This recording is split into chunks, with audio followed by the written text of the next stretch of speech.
So, good morning everyone, especially to you sir, good morning. I'm Mylene Limpangog and I will be the one who discuss the module 6, which is the Piaget stage of cognitive development. So before we start my discussion, let us all read first the learning outcomes of my topic. So sabay ko ninyo basa everyone. At the end of this module, you should be able to first, describe Piaget stage in your own word. Second, conduct a simple Piagetian task interview with children. And the last one is match learning activities to the learner's cognitive stage. So, Jean Piaget's cognitive theory of development. Who is Jean Piaget, everyone? Familiar ba mo kay Jean Piaget? Yes, si Jean Piaget was a Swiss psychologist and developmental theorist. He was born on August 9, 1896, and he was also best known of his work on how children learn and think, and he is also considered one of the most important figures in educational psychology and cognitive development.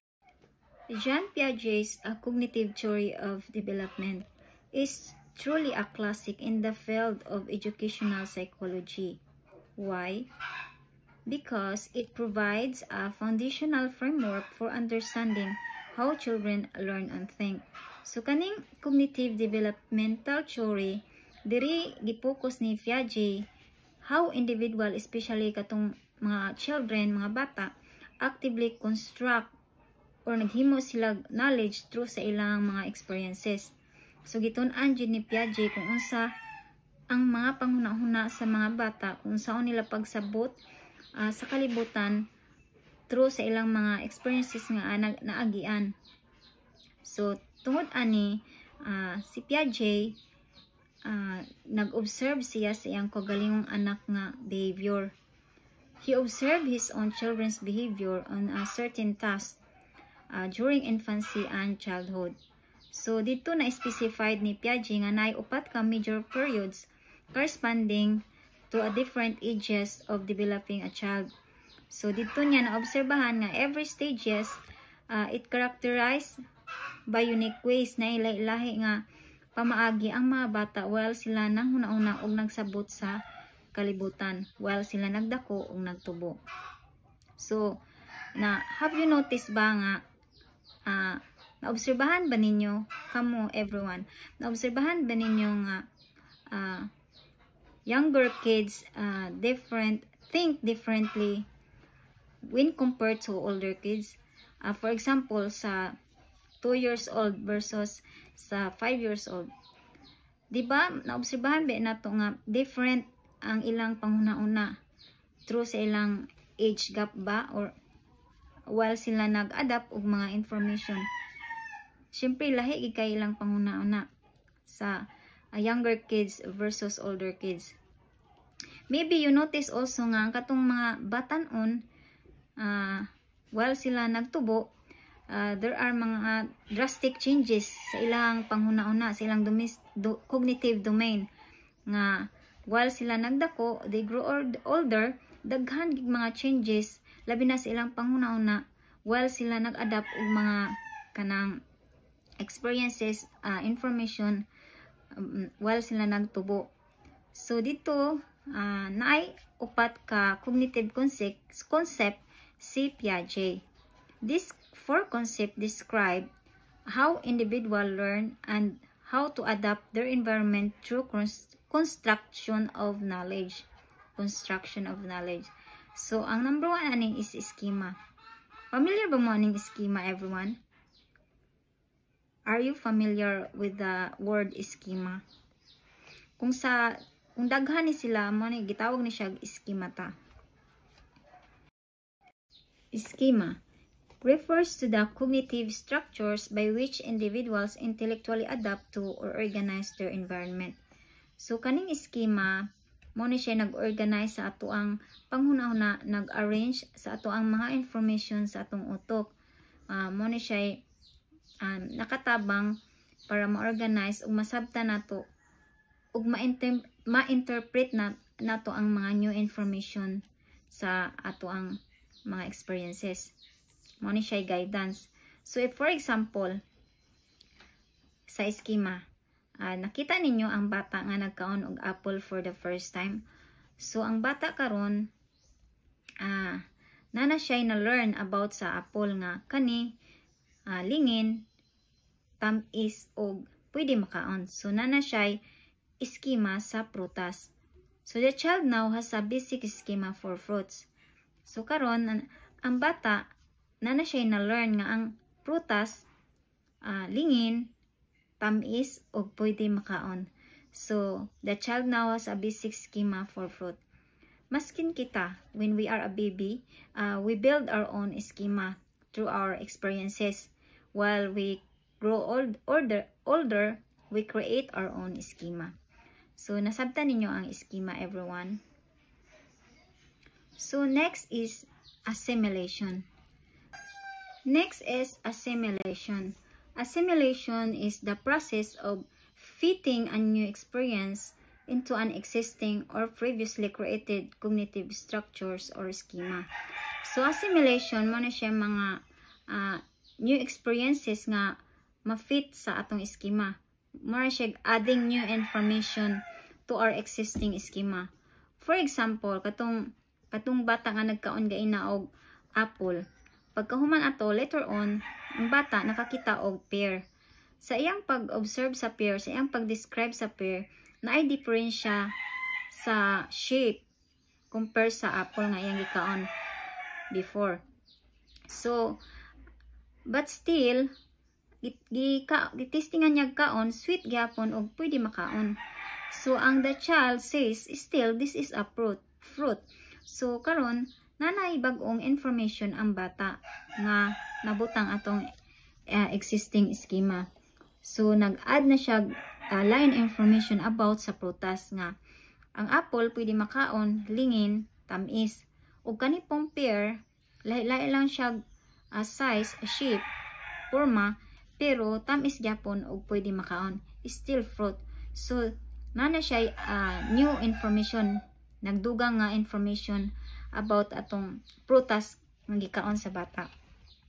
So, nasabtan ba ninyo ang assimilation, everyone? Okay, very good. So, next is accommodation. Accommodation, this is the process of creating new schema. So, accommodation, meaning new schema, kanang modify your existing schema. So, changing the schema to fit a new information. So, pag human atong bata nga nagkaon sa pear o katong apple, later on, ang iyang mama naghatag sa ihag tomato or kamatis. Pagtanaw sa bata is red and round. And again, ang ingon sa bata nga prutas gyapon ni. That's an apple, ana siya. So ang iyang mama nag-ingon nga dili na apple. No, that's not an apple. That's a tomato. It tastes different and it's used in cooking. So ang bata karon nanay na learn nga po siya na-learn nga new information. So, ang bata, na-learn sa bata, kaya ang una, katong apple nga, sweet, round, red, or green, ug pwede makaon. So, ang pear pod, sweet, not round, but a different shape. Pero pwede gyapon makaon. So, this is fruit. Ang tomato, red, round, soft, not sweet, used in cooking. So, kani nga mga information, nabutang to sa schema sa bata. So, nasabtan ra everyone ang katong tulo ka basic concept ni Piaget, which is the schema, assimilation, and accommodation.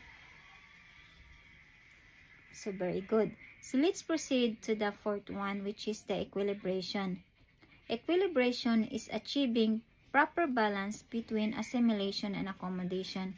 So, meaning, mo na siya mo process o balancing sa assimilation and accommodation to create schemes that fit the environment. So, karon kung ang bata nag-learn siya new nga dili fit sa iyang pagtuo, ang iyang utok karon is na confused. So muna siya ginatawag nga disequilibrium. For example, ang first schema sa bata is tanan ng lupad is bird. So muna siya first schema sa bata. So karon ang bata nakakita nga naay bat nga nilupad. So gi-consider gyapon to niya nga bird kay nagtuo man siya ang tanan mang lupad is bird. So man to siya assimilation. After that, naay niingon sa iya nga dili na siya bird but na under are mammals. So karon nag-change ang hunahuna sa bata. So kabalo na siya nga ang some animals nga manglupad is dili tanan bird. So man to siya accommodation. Ug karon pod the child now knows the difference. Mono siya equilibration ang ni-react. So meaning ang bata na siya nakabati na siya mentally balanced. Nasabtan na everyone. So let's proceed to the Piaget's stages of cognitive development. Katong upat ka buok. So the first stages of cognitive development is the sensory motor. So kaning sensory motor nag-start ni siya 0 to 2 years old. So sensory motor is the first stage correspond to infancy. This stage when a child who is initially reflexive in grasping, sucking, and reaching becomes more organized in his movement and activity. So meaning, during this stage, ang baby nagdevelop sila first schemas by using their senses. So the baby learn about how the world works by using their senses. Sa itong mga senses katong sense of seeing, katong pananaw nato, sense of touching, sense of smelling, sense of hearing, and so on. So for example, nakay bata sa balay. Unya, he or she accidentally drop your cell phone on the floor. So karon ang imong phone nabuak ang iyang kuan kanang screen saver. Nabuak ang iyang screen. So pero wala nimo siya kasabi ang bata. Because at that point, at that sensory stage of development sa baby, ang baby dili siya aware unsay mga possible consequences sa iyang behavior. Because she or he is still learning about how the world works. So maybe first time pa to niya nga nakabuak og something, or maybe first time pa niya makasunog og something, or maybe first time pa niya kanang yang ibutang kaning cellphone sa toilet. Magkakita ko na sa video pod ba sa YouTube. First time sa siguro to sa bata. The baby is still learning through their senses. So kita gid nga mga inahan, careful kita ani nga stage sa bata kay di ba nag-learn pa sila sa ilang mga senses, labi na kanang mga sharp things nga duol sa ila ginang pamoniton, ila ginang testingan, i-try nila. So matimted yun ang bata ana nga mga kanang mga sharp things kanang delikado para sa ila. Kailangan careful kita mag-alaga ana sa atong mga bata. Labi na sa fire na delikado kay na sa bata. Kay they learn through their senses at this stage. So nasabtan na everyone ang first stage of cognitive development ni Piaget. Sensory motor stage as an object permanence is the ability of the child to know that an object still exists even when out of sight. For example, nader sa picture na ay baby and then gitagaan mo siya toy. Then after that, gibutangan mo barrier sa tunga para dili to niya makita ang toy. So if ang bata sige siya pangita atong toy nga wala niya nakita, na siya ability na anang object permanence. Tungod kay ang bata is keep looking for things because he know that is hidden. Kabalo siya nga gitago nimo. So diri na develop sa bata ang iyang object permanence nga stage. Nasabtan everyone. So let's proceed to the second stage, which is the pre-operational stage. At this stage covers from about 2 to 7 years old, roughly corresponding to the preschool years. So during nga stage, ang bata is, he know how to talk simple word like mama, papa, Then he knows how to pretend to play. For example, kanang doktor siya, kibali doktor siya, tapos kanang pasyente kibali siya, or gamiton to niya ang habol kay superhero daw siya. So diri nga stage, di ba mabantayan pud ba nato ang mga bata, or masking kita before madumduman nato nga na experience nato na during nga stage na ginatawag pud nga symbolic functions. Familiar ba mo ani everyone sa symbolic function? So diri nga stage kani nga symbolic function mani ability sa bata to represent object and events. For example, katugaling kanang makita ninyo ng bata nga magdula-dula siya sa floor, o example car, tapos nagpretend siya nga siya ang driver, tapos along the floors yang ituklod ang car, tapos magtingtingog siya, brum brum, kay siya man ang driver. So dira nga mo na symbolic functions na experience yun na, no? So diri pod nga stage na develop pod sa bata ang egocentrism. Kani egocentrism mo ning tendency of a child only see his point of view and to assume that everyone has also same point of view. So for example, sa picture, nay boy, tapos na sila sa table, ang iyang kaatbang is clown. So nagbutang ka og mountain A, mountain B, ug mountain C. So kana diha ipangutanan nimo ang boy kung asa nga mountain ang duol sa pananaw sa clown. So ang gi-answer sa boy is mountain A. Ngano man kay wala pa manggod siya ability to understand the perspective of other people. So mo to kang giingon nga ang consider lang niya kay katong same lang mong point of view ana nga stage, pareho lang mong point of view. So ang iyang gi-answer kay A, kay ibali ang sa atbang pareho lang mong point of view atong clown. So man example sa egocentrism. So the next is centration. Sa po ni ka ability aning stage. This refers to the tendency of a child to only focus on one aspect. So ang diring daw nga ability kanang, for example, katong bata na diha, bata nga gitagaan mo siya duha ka baso nga tubig, tapos after that katong isa ka baso imong gi-transfer siya sa long nga murag cylinder. So kibali imong gipangutana ang bata nga asay mas gusto nimo, asay kanang pilion nimo. So ang gipili sa bata katong taas nga cylinder, kay feel niya mas daghan tong amount. So ang bata wala pa siya ginatawag nga, wala pa kapasidad ang bata aning ginatawag nga conservation, kanang dili pa siya capable gani sa mental manipulation of object, dili pa siya kabalo unsay kuan kanang measurement sa amount. So ang iya lang gi-focus is kanang height, katas-on. So yang i-consider nga mas daghan tong nasa cylinder kay taas man. So man example sa centration. So next is that at this stage there is also a reversibility. Pre-operational children still have the inability to reverse their thinking. So as what I have example earlier, katong bata nga gitagaan mo siya duha ka baso nga tubig, and then ang katong isa ka baso imong gi-transfer sa long cylinder, then ang gipili sa bata ang katong sa long cylinder because iyang pagtuo nga mas dagag amount na tubig ang sulod ato.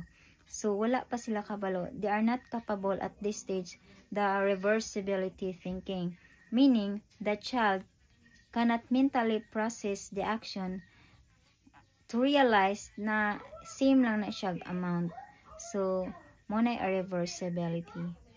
And then there is also what we call animism. This is the tendency for children to attribute like traits or characteristic to inanimate object.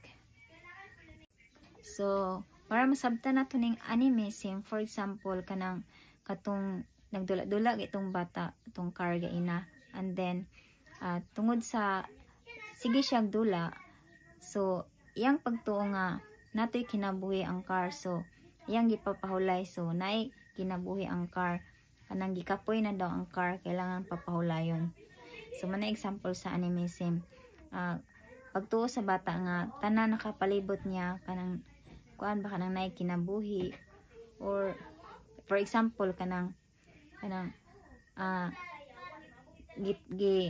gibiyaan niya ang iyang toy nga katong teddy bear, tapos ang lakaw kibali mo sa palengke sa imong anak, and then maingon na nagkalit ang bata, naguol ang teddy bear kay gibiyaan nato ma. So pagtuon niya nga nay kinabuhi to siya, so man siya animism. And then under pud ani nga stage na ay transductive reasoning, refers to a pre-operational child's type of reasoning that is neither inductive nor deductive. Transductive reasoning means kanang ang bata has a tendency na i-connect niya tong duha ka unrelated nga events nga sa iyang pananaw is naay cause o effect. So for example, if maski dili niya birthday din naka-receive siya gift, sa iyang una-una na it's my birthday because I received a gift. And then another example kanang maingon siya nga wala ko gipatulog karon sa akong mama kay dili pa man hapon. So wala niya siya kanang dili tinuod nga iyang logic ba sa iyang hunahuna. So man example sa transductive reasoning. Or kanang maingon siya nga the moon is following me home, kay maski naglakaw siya nagsunod siya ang bulan sa gabi iba. So nakasabot mo sa transductive reasoning, everyone? Very good. So let's proceed to the third stages of cognitive development ni Piaget, which is the concrete operational stage. Kani nga stage nag-edad ang bata is 6 to 11 years old. So concrete operational stage, this stage is characterized by the ability of the child to think logically but only in terms of concrete object. So meaning, ang bata is more frequent and more accurate use of logical transformation and operation. So diri ang bata makabalo na siya mga basic mathematical operation, kabalo na siya mo solve, they are capable of solve a simple problem. And then ang bata na siya panguna-una nga kanang more on logically about physical reality but limited only. So naadiri ang decentering. So kaning decentering meaning this refers to the ability of the child to perceive the different features of object and situation. So diri nga ability sa bata, kabalo na mo classify ang bata og mga object based on multiple attribute. Example kanang unsa nga color, unsa iyang size, pila ka buok, kabalo na diri amo na siyang decentering. So another one is reversibility. So as what I said before, katong sa second stage katong reverse siya, di pa siya kabalo mo reverse sa katong mga sitwasyon nga like katong sa water example. So kani nga stage kabalo na siya mo reverse. During the concrete state operation, di ka now follow that certain operation can be done in reverse. So kabalo na siya nga pareha lang tog amount ang katong nasa basog sa cylinder. Kung papilion nimo siya nga asay mas daghan ang basket nga napulo kabuk ang sulod o katong isa ka basket nga 5 ra ang sulod, kabalo na siya mo kuan ato mo pili.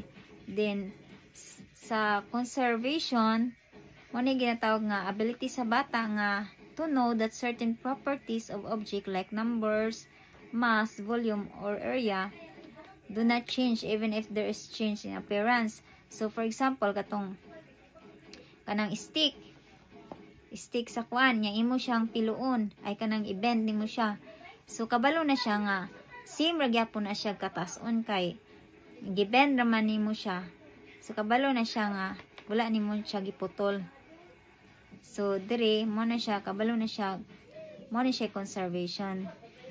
Kabalo na siya mo una unsay taas, unsay mubo, unsay daghan, unsa pila ang quantity, unsa nga sizes. So diri na ang mga ability sa bata, makabalo na siya. Kabalo na siya mo solve ang mga simple problem. So nakasabot everyone. Very good. So let's proceed to the fourth and the last one, the formal operation stage. In the final stage of formal operation covering ages between 12 to 15 years, thinking become more logical. They can now solve abstract problem and can hypothesize. So diri na siya na full nag-develop ang iyang utok, marag adolescent stage na niba, teenager. So kabalo na siya mga operational kanang mga hard na siguro na mga metaphor, like kanang musabot kanang sa mga sayings. So diri ana last na stage ni Piaget. So under ani na ay hypothetical reasoning. Hypothetical reasoning is the ability to come up with a different hypothesis about a problem and to gather and weigh data in order to make a final decision or judgment. And then the another one is analogical reasoning. This is the ability to perceive the relationship in one instance and then use that relationship to narrow down possible answers in another similar situation or problem. And the last one is deductive reasoning. This is the ability to think logically by applying a general rules to a particular instance or situation. So sa hypothetical reasoning, ang bata is kabalo na. Sa hypothetical reasoning, the child is thinking the possibilities and the what if, kanang for example kanang what if gravity suddenly disappear, what would happen to us? Kanang na mga inganang question ang bata. So another example is kanang maingon ang bata nga, if I study hard, then I will pass the exam. If not, I might fail. So dakag mga what if ang kaning reasoning sa bata. So ikaduha is analogical reasoning. So this is the ability to perceive. So meaning kanang murag na cause and effect, like eating too much sugars is like you are smoking cigarettes. Na mga abstract reasoning. Yeah, you are asking to interpret. And then your capacity to reflect in this stage. So nana siya mga kanang simple ethics. Diba kanang mag-discuss ta about anang mga sayings, anang mga proverbs. So makasabot na diri ang bata. Kaya na-develop naman ang iyang kanang logical thinking, abstract problems, kabalo na siya mo interpret, mo predict sa iyang mga hunahuna og mga reasons. So muna akong nasabtan sa formal operation stage. So nakasabot ang everyone. Very good. So this is my last topic of my report. Thank you and God bless everyone.